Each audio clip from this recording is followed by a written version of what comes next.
Presiden Prabowo Subianto terkait dengan KDKMP. Iya, Bang Ferry. yang pertama tentu berkaitan dengan tema TV One malam hari ini, bahwa perjuangan beliau sebagai presiden untuk mengembalikan arah khususnya ekonomi kita, sistem dan praktek itu bukanlah merupakan hal yang mudah. Tetapi yang dilakukan oleh presiden untuk mengembalikan arah sistem dan praktek itu sejatinya adalah keinginan presiden untuk mengembalikan ekonomi kita kepada ekonomi yang berlandaskan konstitusi kita, Undang-Undang Dasar 1945, khususnya pasal 33. Itu merupakan ideologi dari ekonomi Indonesia yang dicita-citakan oleh para pendiri republik dan para tokoh-tokoh bangsa pada saat kemerdekaan kita. Dan kami di Kementerian Koperasi kan mendapatkan amanat untuk bisa mengejar lagi ketertinggalan badan usaha koperasi dengan badan usaha swasta dan badan usaha milik negara.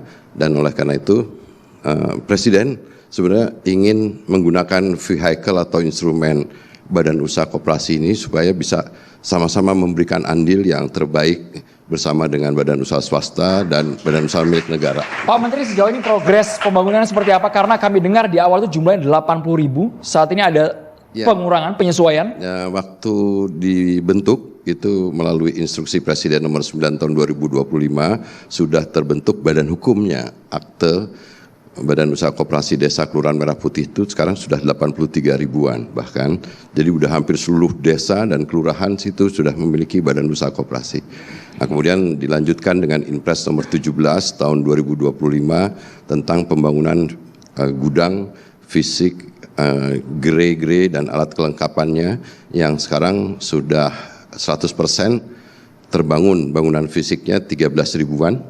Kemudian yang sedang dibangun sekitar 20 ribuan, insya Allah nanti bulan Agustus itu bisa 30 ribuan dan sampai dengan akhir tahun ini juga kemarin hasil rapat di kantor Menko Pangan, insya Allah bisa 40 ribuan bangunan koperasi desa Kelurahan Merah Putih yang terbangun.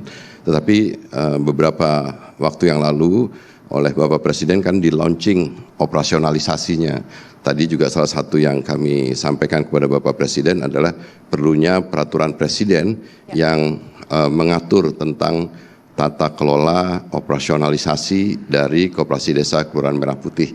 Dan operasionalisasi ini yang kemarin di launching sebanyak 1061 itu adalah sarana pembelajaran, karena kalau sudah bicara tentang operasionalisasi kan harus bicara tentang kualitatif.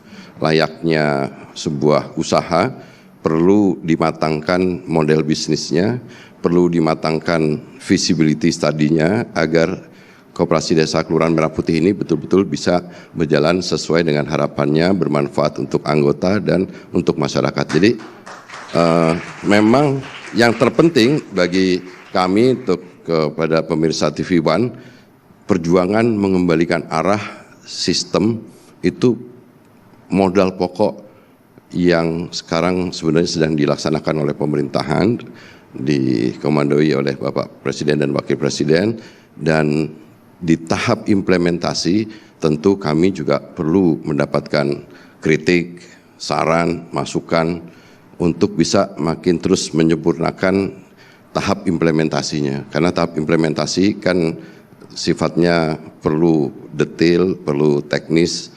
Jadi kami juga berterima kasih kepada masyarakat yang memberikan masukan, saran, bahkan kritik sekalipun demi untuk menyempurnakan perubahan arah plus dengan implementasi dari ideologi ekonomi kerakyatan yang bersandarkan ke pasal 33 dan Undang-Undang Dasar 45. Tadi Bang Ferry sudah menyebutkan soal kritik dan juga saran. Ini ada beberapa lokasi-lokasi yang unik-unik, Pak Ferry, ternyata untuk pembangunan koperasi desa dan kelurahan Merah Putih. Ada di Kendal, kemudian juga dengan ketinggian sekitar 1.385 mdpl. Ini bagaimana kemudian dari sebagai Menteri Koperasi Anda kemudian menjawab terkait dengan lokasi yang unik-unik ini, Pak Menteri? Di dalam Inpres nomor 17 itu laksanakan itu bersama dengan 12 kementerian lembaga.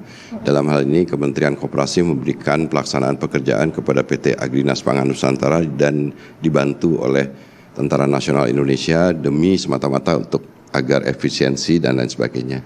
Dari tadi yang saya sampaikan 13.000 yang sudah 100% selesai pembangunan fisiknya dan 20 ribuan lagi yang sedang dibangun, tentu ada 1-2 yang masalahnya tadi seperti disampaikan oleh Cecil. Tetapi perlu diketahui bahwa penentuan lokasi tersebut itu sepenuhnya sudah dilaksanakan melalui musyawarah dari masyarakat desa dan dari kepala desa yang ada. Artinya sudah diterima oleh masyarakat? Ya, itu sudah diputuskan bersama-sama. Jadi penentuan titik tersebut. Dan kita tentu juga bisa memodifikasi model usaha yang kira-kira memang sesuai dengan potensi dan kebutuhan desanya. Karena kan Koperasi Desa Kelurahan Merah Putih ini fungsinya yang pertama adalah menyalurkan barang-barang bersubsidi, mulai dari gas LPG 3 kilo, kemudian pupuk bersubsidi, minyak goreng, beras, dan lain sebagainya. Supaya langsung sampai pupuk bersubsidi yang sekarang langsung dari PT Pupuk Indonesia langsung ke Koperasi Desa. Bang Ferry, tapi apakah ada laporan masuk ke Menteri Koperasi mengenai mungkin tidak sesuai dengan standar, plafon 3-5 miliar tapi di lapangan kok beda ya hasilnya? Nah, gini, kalau 3 miliar itu kan saya terusin dulu nih fungsi Koperasi Desanya. Yang kedua adalah menjadi off-taker, menyerap hasil produk masyarakat desa dan kelurahan, apakah tanaman pangan, hortikultura, perkebunan, kerajinan, perikanan, dan lain sebagainya. Nah, kalau mengenai soal bantuan, pembiayaan, itu 3 miliar itu terdiri dari 1,6-nya itu adalah untuk bangunan fisik. Bangunan fisik bukan cuma gedung, gentengnya, tetapi juga termasuk biaya pematangan lahan, kemudian juga ada biaya instalasi listrik, biaya instalasi air, pemasangan AC, dan lain sebagainya. Kemudian sisanya itu dipergunakan untuk kelengkapan dari Koperasi Desa Kelurahan Merah Putih seperti rak-rak untuk gerai-gerainya, kemudian juga disediakan sarana transportasi truk, kemudian pickup dan roda 3 atau kendaraan motor yang akan diberikan kepada setiap Koperasi Desa Kelurahan Merah Putih. Kalau mengenai masukan, ya tentu ini kan ada ranahnya di Inpres nomor 17 tentang pembangunan fisik gudang gerai dan alat kelengkapannya, itu di situ melibatkan kejaksaan, juga melibatkan BPKP dan kementerian lembaga yang pekerjaan umum untuk menentukan apakah prototipe tersebut sesuai dengan standar dan lain sebagainya. Tetapi untuk diketahui bahwa indeks bangunan Koperasi Desa Kelurahan Merah Putih itu relatif murah, dan kemudian dengan 1,4 yang untuk truk, pickup dan sarana kendaraan bermotor roda 2 atau roda 3 itu termasuk juga adalah relatif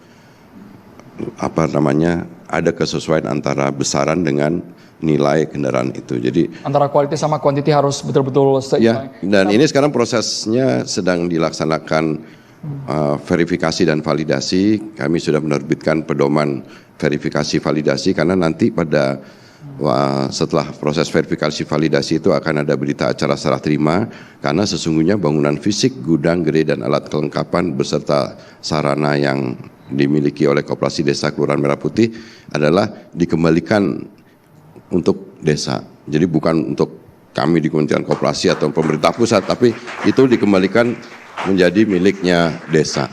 Bang Kodari, ini program bagus banget, tapi rasanya saat ini masyarakat hanya memotong bagian lokasinya unik di atas gunung, di tengah sawah, di pinggir jurang. Yang viral bagian itunya malah Bang Kodari. Iya, kita paham bahwa di media sosial bahkan di media massa itu sesuatu yang sensasional atau tidak biasa itu akan viral ya, akan banyak dibicarakan. Justru itulah kemudian mengapa penjelasan-penjelasan yang diberikan oleh Pak Ferry Juliantono itu menjadi penting. Yang dijelaskan dalam konteks acara TV One ini menjadi penting, bahwa sesungguhnya yang muncul itu mungkin cuma 3, 4, 5 dari 13.000 yang sudah dibangun. Jadi kalau dalam statistik itu namanya outlier. Nah, kalau kita membangun sesuatu yang masif, jumlahnya besar, jumlahnya banyak, seperti Koperasi Merah Putih atau SPPG, outlier itu ada. Ya, jadi ya tentu ini harus dikoreksi ya. Walaupun tadi disampaikan oleh Pak Ferry Juliantono, sebetulnya penetapan lokasi itu didasarkan kepada musyawarah di desa tersebut. Sehingga sebetulnya harus ditanyakan juga kepada pengurus desa dan pengurus koperasinya, kok bisa ada lokasi seperti yang muncul di media sosial itu. Oke, agar bisa menjawab kemudian pertanyaan-pertanyaan soal lokasi unik Koperasi Desa dan Kelurahan Merah Putih. Oke, mungkin ada tambahan, silakan. Bahwa memang untuk ketersediaan lahan atau tanah dengan kualifikasi yang kami minta itu memang relatif sulit. Jadi kami sedang mempertimbangkan untuk membuat spesifikasi yang lebih relevan dan disesuaikan dengan desa dan kelurahan.